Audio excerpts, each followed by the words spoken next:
Continue رکھیں گے، لیکن یہاں پر ہمیں جو ہے وہ جوائن کیا ہے ریاض آوان نے، جو کہ سینئر کرائم رپورٹر ہیں. ویلکم کرتے ہیں سر اپنے پروگرام میں، اور آپ سے یہ پوچھنا ہے کہ آئی جی پنجاب راؤ سردار علی خان کو تعینات ہوئے تقریباً 1 ماہ ہونے کو ہے، لیکن پنجاب میں جرائم کی صورتحال جو ہے وہ کیوں نہیں کنٹرول ہو سکی؟ کیا کہیں گے آپ؟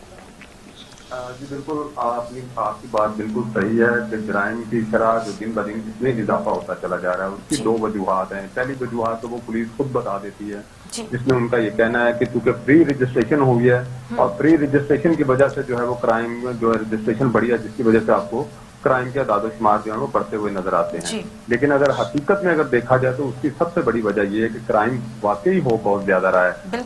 اس کی یہ بھی پولیس کا دوسری طرف اگر دیکھا جائے تو جب پولیس اپنی ناکامی کو چھپاتی ہے تو وہ یہ کہتی ہے کیونکہ بے روزگاری بہت زیادہ ہو گئی ہے، اس کی وجہ سے لوگ کرائم بھی کر رہے ہیں. جب ڈاکے اور چوریوں کی باتیں کی جاتی ہے تو پھر وہ اس طرح کے جو ہے وہ اپنی وجوہات بتانا شروع کر دیتی ہے. لیکن فری رجسٹریشن اگر ہوتی ہے تو فری رجسٹریشن صرف ہراسانی کے جو ہراساں کیا جاتا ہے اس کیس تک محدود ہے.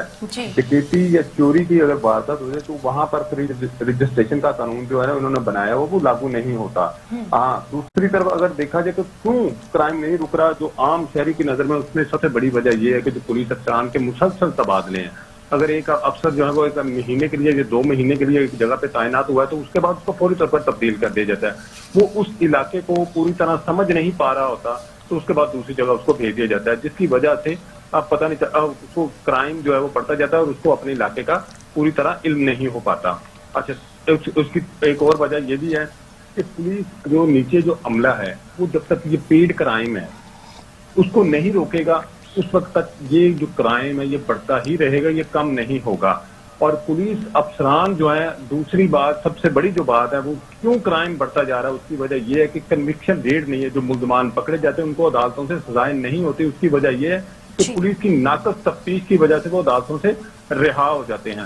اگر ان کی تفتیش اچھی کی جائے، لیکن جو کہ تفتیشی افسران جو ہوتے ہیں وہ ملزمان کو سپورٹ کرتے ہیں، ان کو وہاں سے پیسے ملتے ہیں، مدعی سے ان سے پیسے نہیں ملتے، ملزمان سے پیسے ملتے ہیں، وہ ان کو سپورٹ کرتے ہیں اور وہی ملزمان آ کر دوبارہ وہی کرائم دوبارہ دہراتے ہیں.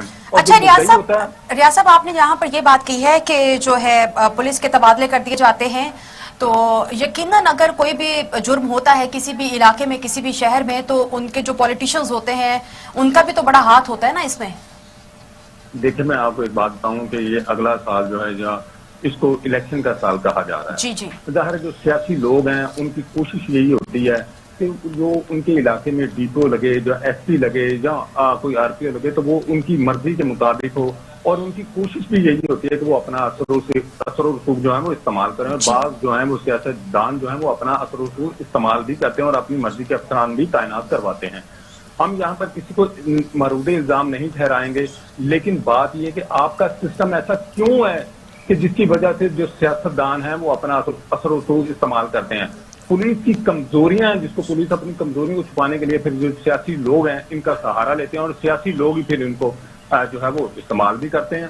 وہ اپنے علاقوں میں تعینات کرواتے ہیں. اگر ان کا کوئی جو قریبی جو ووٹر یا سپورٹر ہے وہ پکڑا جاتا ہے تو پھر وہ ان کو لے بھی جاتے ہیں، کہتے ہیں نہیں ٹھیک ہے اس کو چھوڑ دیں، میری ضمانت پہ چھوڑ دیں اگر وہ جرم کرتا ہے. تو اس طرح کے واقعات جو ہیں پھر ہوتے ہیں اور کرائم بڑھتا ہے. اور پولیس افسران جو سیاسی رسوخ کی اثر و رسوخ کی وجہ سے ہی بعض علاقوں میں تعینات ہوتے ہیں. اور یہ سب اب آپ پچھلے چند ادوار دیکھ لیں تو وزیر اعلیٰ پنجاب میں ان کے انٹرویو کرتے تھے اور انٹرویو کے بعد ان کو تعینات کیا جاتا تھا. اب بھی کچھ صورتحال اس طرح کی ہے، لیکن اب زیادہ نہیں کہہ سکتے. لیکن اس کے باوجود بھی اب بھی جو تبادل ہوتے ہیں وہ ان میں کچھ کہیں نہ کہیں آپ کو سیاسی اور اثر و رسوخ نظر آ رہا ہوتا ہے. جی عوان صاحب، ماشاءاللہ میں معاف چاہتا ہوں آپ کی بات کاٹ رہا ہوں. آپ نے بڑی اچھی بات کی کہ اگلا سال الیکشن کا آ رہا ہے اور الیکشن کے دنوں میں یقیناً ہر علاقے کا جو ممبر ہے اس کی خواہش ہوگی کہ ڈی پی او اس کا اپنا ہو، ایس ایچ او اس کا اپنا ہو اور وہ مداخلت کریں گے. لیکن اس حالات میں آئی جی پولیس پنجاب راؤ سردار جو کہا جاتا ہے کہ کسی کی بات نہیں سنتے، میرٹ پر کام کریں گے، یہ اپنی ساکھ برقرار رکھ پائیں گے؟ جی یونس بار صاحب، میں ایک آپ کو بات بتاؤں کہ اس میں کوئی شک نہیں ہے. یہ جو موجودہ آئی جی ہیں بڑے اپرائٹ ہیں، بڑے ایماندار ہیں اور یہ بھی بڑے پروفیشنل ہیں. لیکن بات یہ ہے کہ وہی پولیس افسران ہیں جو اس صوبے میں گھوم رہے ہیں. کبھی وہ ان کو ادھر تعینات کیا جاتا ہے، کبھی اس طرف تعینات کیا جاتا ہے. لیکن بات یہ جب وزیر اعلیٰ کا حکم ہو، ہاں دوسری بات یہ ہے کہ اگر ان کو کوئی افسر پسند نہیں آ رہا آئی جی پنجاب کو، وہ دیکھتے ہیں کہ ٹھیک ہے کرائم سے کنٹرول نہیں ہو رہا تو دوسرا آفیسر وہ وہاں پہ تعینات کرتے ہیں. تو کچھ مجبوریاں ان کی بھی شاید ان کو مجبوریاں سامنے آتی ہیں, شاید وہ مجبوریاں یا مسئلتیں ہوں جس کی وجہ سے وہ نہ ایسا کر پا رہے ہوں. لیکن بات یہ کہ اس موجودہ آئی جی پہ یہ کہنا کہ یہ دباؤ جو ہے وہ برداشت کر پائیں گے, وہ دباؤ تو برداشت کر لیں گے, لیکن یہ میں آپ کو بتا دوں کہ افسران میں بھی اتنی کوالٹیز نہیں ہیں, افسران کی وہ ٹریننگ ہی نہیں ہے کرائم کنٹرول کرنے والی. جو موجودہ افسران ہیں, بہت سے ایسے افسران ہیں جن کے بارے میں کہا جا سکتا ہے وہ نہیں کر سکتے. اب دیکھیں اگر ایسا ہوتا تو سری لنکن ٹیم پر اٹیک ہوا تھا, وہ بھی جس کی وجہ سے آج تک ہم کرکٹ کے میدان جو آج تک وہ اسی طرح مکمل طور پر بحال نہیں ہو سکے. اسی طرح بہت بڑے واقعات بھی ہوئے ہیں, مطلب ثانیہ ماڈل ٹاؤن ہوا, تو یہ کس طرح ہوا؟ یہ ایسے واقعات ہیں جو پولیس کے لیے جو ہے وہ دبا بن چکے ہیں, اور پولیس کے جب بھی کوئی بات ہوتی ہے تو وہ یہ ایسے بڑے واقعات ان کے سامنے آتے ہیں جس کی وجہ سے پولیس جو ہے وہ بیک فٹ پہ چلی جاتی ہے. اگر پولیس میں وہ ٹریننگ ہو, پولیس کی وہ پراپر تربیت ہو, پولیس میں فیصلہ کرنے کی صلاحیت ہو, تو اس طرح کے واقعات بھی نہ ہوں, اور میرا خیال ہے پولیس کو شاید سیاسی اثر رسوخ کا استعمال بھی نہ کرنا پڑے. جی ایوان صاحب آپ کی مہربانی, آپ جس طرح بتا رہے ہیں میں یہاں بتاتا چلوں کہ آپ نے دیکھا ہوگا کہ جو کمانڈر ہے جب وہ کام کرتا ہے تو وہ جب اس نے اپنی بات منوانی ہو تو وہ کسی کو آڑے نہیں آنے دیتا. یہی ہی مشہور تھا راؤ صاحب کے متعلق کہ سردار علی خان کو لگایا گیا ہے, یہ گورنمنٹ اگر اس کی پالیسی کو مد نظر رکھے گی تو یہ کام جاری رکھیں گے, ورنہ یہ معذرت کر لیں گے. گجرانوالہ میں جو سی پی او لگایا گیا عوام صاحب, وہ ایک ایس ایس پی عہدے کا افسر ہے, وہاں پوسٹ ڈی آئی جی کی ہے. ابھی جو موجودہ پروموشن بورڈ کا اجلاس ہوا ہے اس میں اس کا نام بھی نہیں تھا. ایک جونیئر پولیس افسر کو جب آپ تعیناتی دیں گے, ان کا کمانڈر رکاوٹ پیدا نہیں کرے گا تو پھر کیسے کام چلے گا؟ اور دوسری بات میرے جو ذہن میں ہے, جو میرا مشاہدہ ہے کہ جس طرح حکومت بیساکھیوں پر قائم ہے, مثلا اس کے اتحادی ہیں, انہوں نے پرویز لائی کو بھی خوش رکھنا ہے, انہوں نے پرویز لائی کے علاوہ جو باقی ان کے اتحادی ہیں ان کو بھی انہوں نے ساتھ لے کے چلنا ہے. اب وہ کیسے انہیں ناراض کریں گے؟ پرویز لائی کہیں گے کہ جو گجرات میں بندہ تعینات ہو وہ میرا ہو, جو گجرانوالہ میں بندہ تعینات ہو وہ میرا ہو. طارق بشیر چیمہ کہے گا کہ جو بہاولپور میں بندہ تعینات ہو وہ میرا ہو, اور ہو رہے ہیں.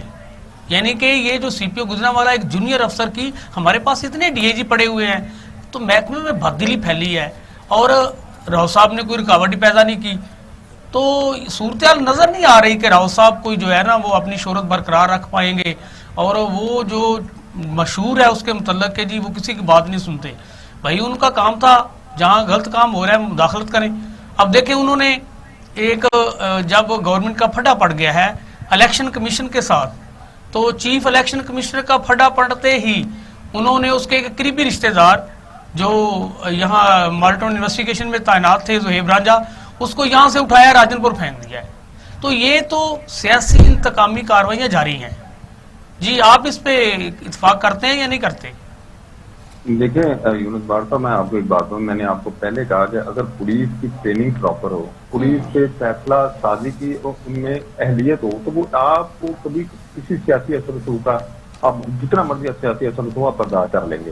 لیکن جب آپ میں وہ تربیت ہی نہیں ہے, وہ صلاحیت نہیں ہے فیصلہ کرنے کی, تو پھر آپ کو اس طرح کے فیصلے ماننے بھی پڑیں گے. دوسری بات یہ ہے کہ آپ کہتے ہیں کہ ایس ایس پی وہ گجرانوالہ میں لگا دیا. کہ مجھے یہ بتائیں لاہور میں اس سے پہلے سابق ادوار تھا, وہاں پر ڈاکٹر حیدر اشرف بھی ایس ایس پی لاہور تھے, وہ ڈی آئی جی آپریشن کی سیٹ پر بیٹھے ہوئے تھے. وہ اس طرح کے فیصلے ہوتے ہیں, لیکن بعض جگہ پہ ایسے فیصلے اس لیے کیے جاتے ہیں کہ پولیس افسران اچھے ہوتے ہیں, وہ کہتے ہیں ہاں اس کا کمانڈ اینڈ کنٹرول دوسرے پولیس افسروں سے زیادہ اچھا, تو اس کو وہاں پر تعینات کر دیا جائے, کیونکہ اس علاقے میں جرائم زیادہ ہے تو اس کا کنٹرول زیادہ, یہ زیادہ اچھے فیصلے کر لے گا, تو اس لیے وہاں پر تعینات کر دیا جاتا ہے. یہ ویسے کوئی عجوبے کی بات بھی نہیں ہے, کیونکہ اس سے پہلے بھی اس طرح کے فیصلے ہوتے رہے ہیں. دیکھنا یہ ہے کہ جو افسر وہاں پر تعینات کیا جا رہا ہے اس کی اہلیت کیا ہے, اس میں صلاحیت کتنی ہے کرائم کنٹرول کرنے کی. اگر اس میں اہلیت اور صلاحیت ہے تو پھر تو کوئی مسئلہ نہیں. اگر اس میں یہ صلاحیت بھی نہیں ہے اور اہلیت بھی نہیں ہے تو وہاں تعینات کیا جائے, تو پھر اس پہ سوال اٹھنا چاہیے. نہیں عوان صاحب, میری بات تھی یہ کہ مداخلت کی, جس طرح گورنمنٹ بیساکھیوں پر قائم ہے, اسی طرح ادارے بھی جو ادارے ہیں نا وہ بھی بیساکھیوں پر چل رہے ہیں. کسی بھی ادارے میں میرٹ نام کی کوئی چیز نہیں ہے. آئی جی صاحب اپنی مرضی, آئی جی صاحب کو پتہ ہی نہیں آر پی او کون تعینات کیا جا رہا ہے, ڈی پی او کون تعینات کیا جا رہا ہے. جب آئی جی کو یہ پتہ نہیں ہوگا تو وہ ان سے اپنی مرضی کا کام کیسے لیں گے؟ یہ یونس بار صاحب, میں آپ کو بات بتاؤں, یہ فیصلے جو ہیں اب سے نہیں ہو رہے, یہ فیصلے سابق ادوار میں بھی ہوئے ہیں, اس موجودہ گورنمنٹ میں بھی ہو رہے ہیں. اور موجودہ گورنمنٹ کا تو نعرہ یہی تھا کہ ہم کسی قسم کی سیاسی مداخلت نہیں کریں گے، رائٹ مین رائٹ پلیس، یہ ان کا نعرہ تھا، ہم ان لوگوں کو انصاف دلوائیں گے.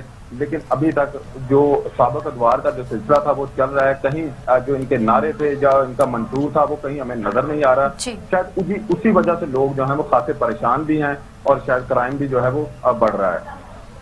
اچھا ریاض صاحب، یہاں پر یہ بتائیے گا کہ یہ جو جرائم ہیں یہ تو میرے خیال میں کسی بھی دور حکومت میں کنٹرول نہیں کیے جا سکے ہیں، تو کیا کہیں گے آپ، کیسی کیا وجہ ہے؟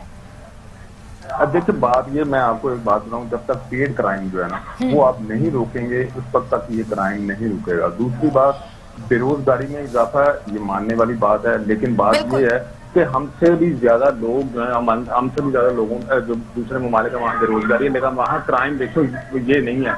ہمیں اپنے جو شہر ہیں، جو ہمارے علاقے ہیں، یا صوبہ ہے یا پاکستان ہے، ان کو ڈی ویپنائز کرنا پڑے گا آپ کو کرائم روکنا. تو جب تک یہ آپ اسلحے سے پاک نہیں کریں گے، لوگ کتنا، آپ کسی کو اسلحہ دکھاتے ہیں وہ خوف سے بیٹھے، آپ کو جو مرضی آپ لے لیں، اس سے پیسے لے لیں، اس کا گھر لوٹ لیں، کوئی مسئلہ ہی نہیں. ہر بندے کے پاس. میں کل کی آپ کو مثال دیتا ہوں، کل یہ لاہور ملت پارک میں ایک بندہ جو قتل ہوا ہے وہ عدالت سے پیشی پر واپس آ رہا تھا. وہ بتاتے ہیں کہ جب ہم عدالت سے باہر نکلے 6 بندے 3 موٹر سائیکلوں پر ان کا پیچھا کر رہے، 6 کے 6 بندوں کے پاس اسلحہ تھا.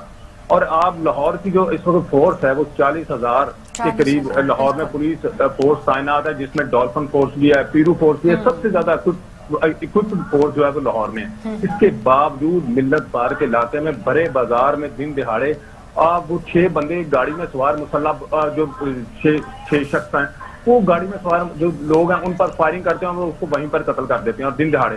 یہ کیا بات ہے؟ کیوں ہے؟ اس لیے کہ آپ کیا کہیں بھی آپ کی پولیس کا کنٹرول نہیں ہے، کہیں بھی آپ جو پیرو بنائی ہوئی ہے، ڈولفن بنائی ہوئی ہے، وہ کوئی کام نہیں کر رہی. اور آپ ان سے پوچھیں گے تو وہ آپ کو، ہماری موٹر سائیکلیں خراب ہیں، اس میں پیٹرول کے لیے پیسے نہیں ہیں، اب نئی موٹر سائیکلیں نہیں آ سکی.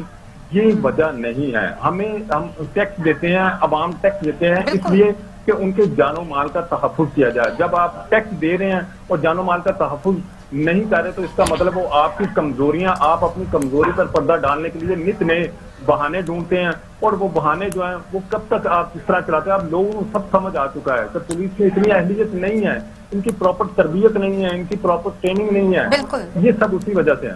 عوان صاحب، آپ نے دیکھا ہوگا کہ ساری پولیس تو اپنی کارکردگی خبریں چلانے پر لگی ہوئی ہے. ایک کام کر دیں وہ سوشل میڈیا پر بھی، ہینڈ آؤٹ بھی، سارے. کسی کی جو اصل کام کرنے کی ضرورت ہے اس پر تو توجہ ہی نہیں ہے. جس خاندان کا بھی یہ ملت پر آپ بتا رہے ہیں قتل ہو گیا ہے، اس کے لیے تو دیکھیں نہیں، وہ کہتے ہیں یہ محکمہ پہاڑ میں جائے، یہ گورنمنٹ پہاڑ میں جائے. ان کے لیے تو قیامت آ گئی نا. لاہور جیسے شہر میں 6 بندوں کا اسلحہ لے کے چلنا اور کچہری سے لے کے ملت پارک تک پہنچ جانا، یہ کہاں ہم کہیں گے کہ جی امن و امان کی صورتحال بہتر ہے؟ ہاں یونس بھائی صاحب، یہ دیکھیں میں آپ کو، یہ 6 بندے جو فائرنگ کر کے بندے کو قتل کر گئے ہیں اور ان کو اب وہ کیا کہیں گے؟ وہ کہیں گے یار ہم بھی اسلحہ اٹھاتے ہیں، اپنا بدلہ ہی لینا تو پھر ہم ایسے لیتے ہیں، ہم بھی ان کا بندہ مار دیتے ہیں. تو پھر کیا یہ دشمنیاں بڑھیں گی، کرائم بڑھے گا، وارداتیں بھی ہوں گی. وہ جو ظاہر ہے کام پہ وہ ملازمت تو نہیں کریں گے، وہ ڈاکو چوریاں کریں گے، ڈکیتیاں ماریں گے، چوریاں کریں گے، وہاں سے پیسہ اکٹھا کریں گے، اسلحہ خریدیں گے اور لوگوں کو ماریں گے، یا پھر وہ بھتہ لینا شروع کر دیں گے، یا قبضہ شروع کر دیں گے. یہ اس طرح کے کام جو ہیں وہ دن بدن بڑھیں گے، کم نہیں ہوں گے جب تک کیا آپ مکمل طور پر ان علاقوں کو آئیڈینٹیفائی کرنے کے یہاں کرائم ہے، ان علاقوں میں آپ فورس بڑھا دیں، ان علاقوں سے ان کو ڈی ویپنائز کریں، وہاں پر ان لوگوں کو گرفتار کریں. یہاں آپ نے تھانوں میں ڈیوٹیاں لگائی ہوں تو جو جرائم پیشہ وہ جہاں پر آ کر ڈیوٹی جو ہے وہ حاضریاں لگائے. کون لگاتا آ کے حاضریاں؟ وہ پیسے دے کے چلے، ان کے بندے آتے ہیں وہ پیسے دے کے چلے جاتے ہیں حاضری.